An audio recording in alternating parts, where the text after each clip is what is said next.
فرش التراب يضمني وهو غطاء.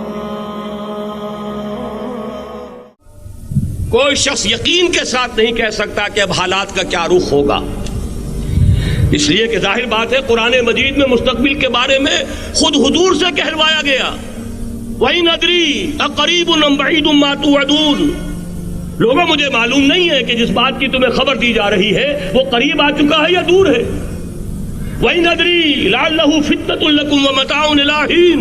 اور میں نہیں جانتا، ہو سکتا ہے اللہ کچھ اور مہلت دے دے تمہیں، اور کچھ اور آزمائش جو ہے اس کے لیے تمہارے لیے کوئی اور مہلت عطا فرما دے، ہو سکتا ہے. تو میں بھی کسی دعوے سے نہیں کہہ رہا، لیکن دو امکانات ہیں. امکان نمبر ایک کیا ہے؟ ابھی عالم اسلام کا ایک سالڈ بلاک ہے جو یہودی ورلڈ آرڈر کی نگاہوں میں کھٹک رہا ہے. میں کھٹکتا ہوں دل یزدہ میں کانٹے کی طرح. اگرچہ ان کی اسٹریٹجی کیا ہے، ایک ایک کر کے ان کے حصے بکھرے کر کے تیا پانچا کرو. ابھی وہ بلاک کون سا ہے؟ ایران ہے، افغانستان ہے، پاکستان ہے، اور روسی ترکستان سے آزاد ہونے والی جو ریاستیں ہیں. یہ ایک سالڈ بلاک. یہ عجمی مسلمان عربی نہیں، عربی گئے، یہ نوٹ کر لیجئے. اس لیے کہ عربوں کو اللہ نے فضیلت دی تھی، محمد ان میں سے تھے صلی اللہ علیہ وسلم، یہ رتبہ بلند ملا جن کو مل گیا.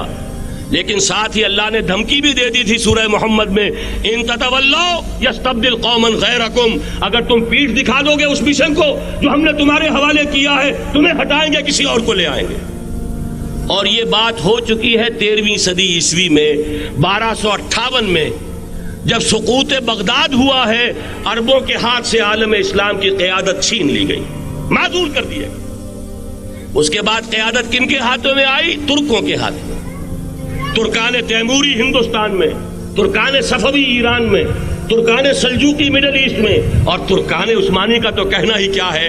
وہ ایشیا مائنر سے چل کر آپ کو معلوم ہے کہ مشرقی یورپ کا کتنا بڑا علاقہ، دی گریٹ آٹومان امپائر کی صدی کے آغاز تک قائم تھی. اس صدی میں عجیب عجیب معجزے ہوئے ہیں. گریٹ آٹومان امپائر جو 3 بر اعظموں پر محیط، نام و نشان ختم. دی گریٹ USSR، نام و نشان ختم. اب تو روس صاحب ایک ملک کی حیثیت سے رہ گئے.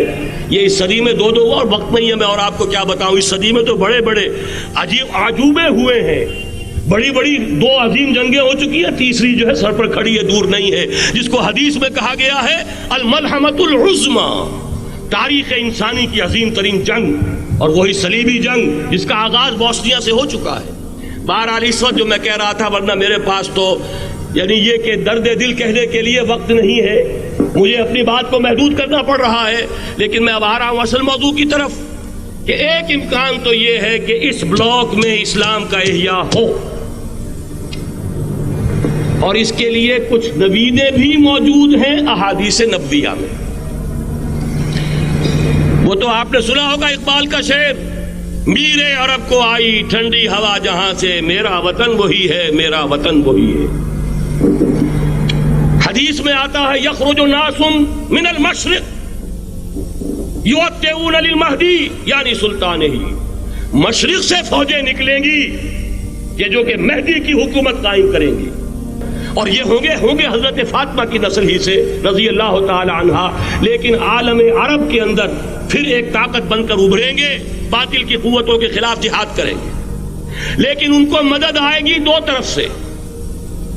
ایک زمینی مدد آئے گی مشرق سے، ایک آسمانی مدد آئے گی. عیسیٰ ابن مریم کا نزول، حضرت مسیح علیہ الصلوۃ والسلام جو زندہ آسمان پر اٹھائے گئے تھے نازل ہوں گے.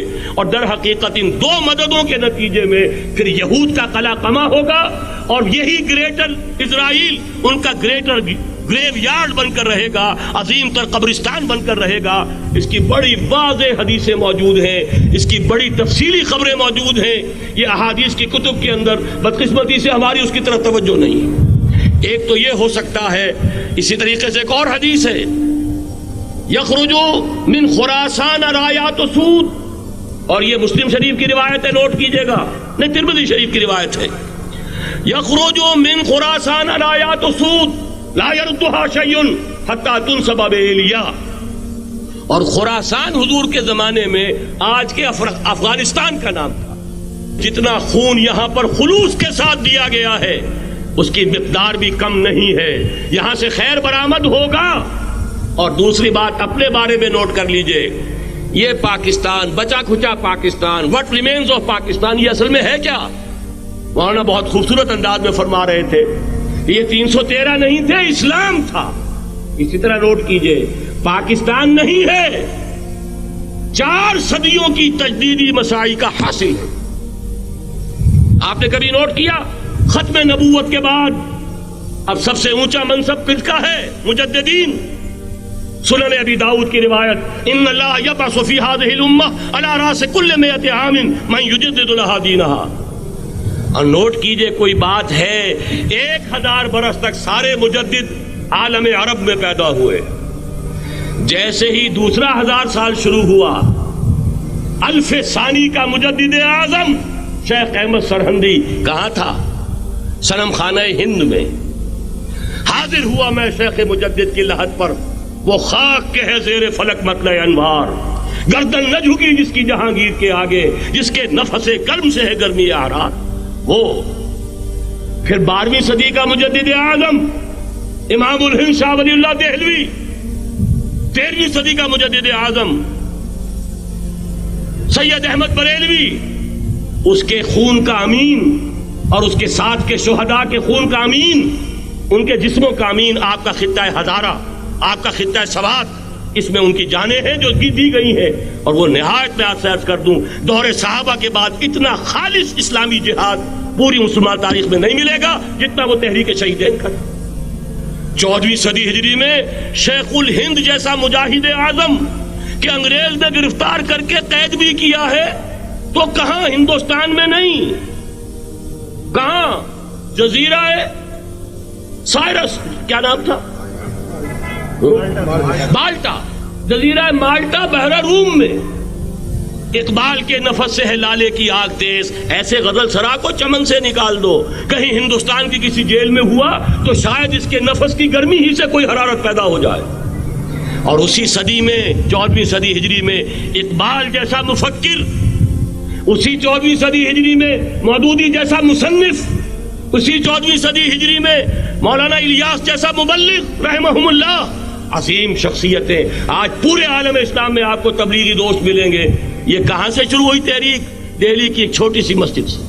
وہ مسجد بنگلے والی اب تو بڑی عالیشان ہو گئی ہے، جب وہاں شروع ہوا تھا کام بڑی چھوٹی سی مسجد. یہ سارے کام یہاں کیوں ہوئے؟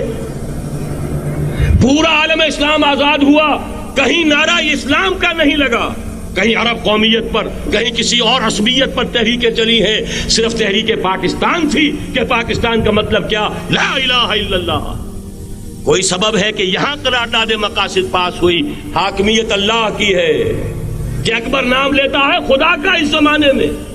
یہ سارا ماضی سامنے رکھیے اور حضور کی دی ہوئی پیشن گوئیوں کا مستقبل سامنے رکھیے.